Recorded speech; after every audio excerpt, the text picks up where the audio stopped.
Түркістан қаласында базлайн жолақтары салынды, яғни қоғамдық көліктердің кедергісіз қозғалысы үшін салынған арнайы жолдың өзіндік ережелері бар. Яғни сіз қарапайым көлік жүргізуші болсаңыз, қоғамдық көліктер жүретін арнайы жолмен жүруге сізге тыйым салынады.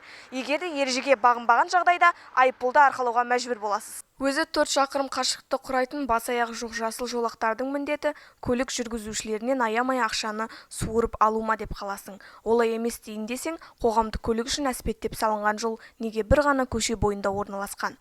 Бүгінде салынған жасыл жолақ бастапқы қалпынан айып, бояуы өшіп жатыр. Ендігі кезде бояуы жоғалған жолақты ай сайын түзетіп тұру үшін қалалық бюджеттен тағы да қаржы бөліне ме? Не керек? Жаңа жолға қойылатын сұрақтар көп. Белгілісі, жасыл жолдың ережесі қаланы толық қамтыған соң ғана күшіне енуі қажет. Себебі жолаушы көлігі тек Бекзат Саттарханов даңғылымен ғана жүрмейді.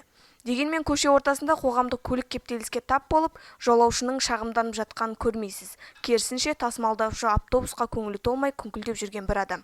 Тазалығы мен жағдайы талапқа сай емес көліктен түскен жолаушы: "Әкім мырза, арнайы сызып берген жолыңызға рахмет" деп алғыс айтар ма екен? Оның үстіне халықаралық стандарт жолмен жүруге Түркістандағы халықаралық стандартқа сай қоғамдық көліктердің өзі ұялатын шығар.